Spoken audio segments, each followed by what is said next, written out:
Antes de comenzar con este video, también quisiera comentarles que hemos creado un grupo de WhatsApp donde podemos interactuar cosas del canal, por ejemplo sugerencias, opiniones, ideas, críticas o cualquier cosa que tenga que ver con el canal. Muchas gracias y los espero. Muy buenos días, tardes o noches. Yo soy Zeta y bienvenidos a un nuevo video. El tema de hoy es la casa de Ñahilda.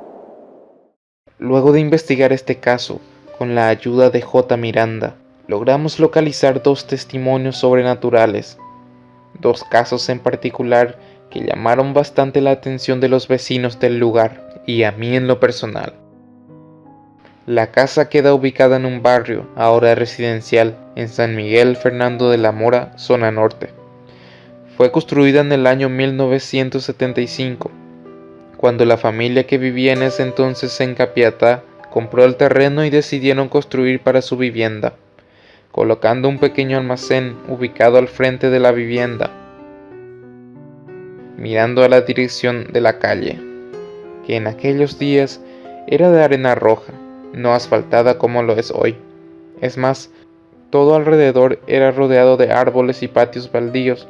Los niños de aquellos años, hasta ya adultos, le conocían como una señora de carácter malhumorado.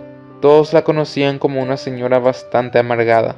Esta señora siempre acostumbrada a estar sentada en un sillón delante de la entrada del almacén, atendiendo el negocio. Vivía con su marido y sus 4 hijos, Isidro, Óscar, Neni y Antonia, a quien se le llamaba Gordi de cariño. Todos eran mucho más amigables que Ñahilda. Después de muchos años de vivir en el lugar, a Ñahilda se la empezó a ver muy flaca, y pareciera que perdiera cabello, como si estuviera cayéndose de a poco.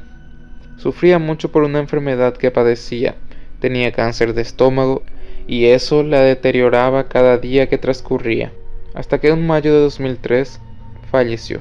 La presunta causa era un paro cardíaco que la sorprendió sentada en la silla frente al almacén, que de por sí ya no funcionaba como tiempo atrás a causa de que los gastos de tratamiento por supuesto se llevaban todo el dinero que se recaudaba. Como corresponde, se llevó a cabo el velorio y posterior entierro de Ñahilda. Todo iba normal hasta que aquel domingo en que se realizaría el rezo final de la señora a eso de las 14 horas, el cielo comenzó a nublarse, se puso negro y los relámpagos no tardaron en poner presencia. En la casa solamente se encontraban Gordi y una amiga suya, Rosana, quien en ese entonces tenía unos 13 años. Ella, según narró, mencionó que la lluvia se vino de golpe, con un viento fuerte que daba miedo. Parecía que todo iba a terminar volando por los cielos. Las luces se apagaron de golpe, las habitaciones quedaron a oscuras. Gordi le dijo a Rosana que en el almacén se encontraban unas velas y que las trajera para encenderlas hasta que la tormenta cese y vuelva la energía eléctrica. Rosana fue al almacén, pero ahí se encontró con algo espeluznante que jamás olvidaría. Entre escalofríos y lágrimas dijo que vio a Ñahilda sentada en uno de los sillones que se encontraba en el almacén, como se la solía ver cuando seguía viva y atendía a los clientes. Rosana, espantada, corrió hacia donde estaba su amiga Gordi y le comentó lo ocurrido. Desde luego que ella no la creyó, hasta que la tormenta cesó y las personas quienes asistirían al rezo empezaron a venir. Ninguna de las dos comentó nada de lo sucedido, pero sí pareció extraño para la mamá de Rosana que ella no quisiese volver a la casa de Ñahilda. Ella le preguntó tanto el motivo de aquella reacción que Rosana acabó por confesarle el motivo. Pasaron aproximadamente 4 años de aquella trágica muerte de Ñahilda.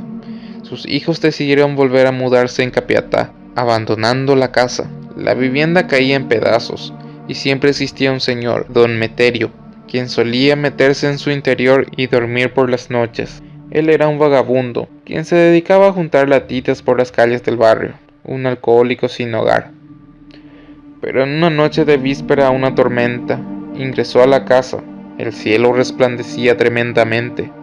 Se acomodó en el piso, donde antes era el almacén. Se bebió su caña y luego Cuando oyó las gotas de agua caer en el techo, se acostó para intentar dormir. Según dijo a un vecino del barrio, en unos segundos vio que la silla que estaba en la esquina empezó a tambalearse lentamente.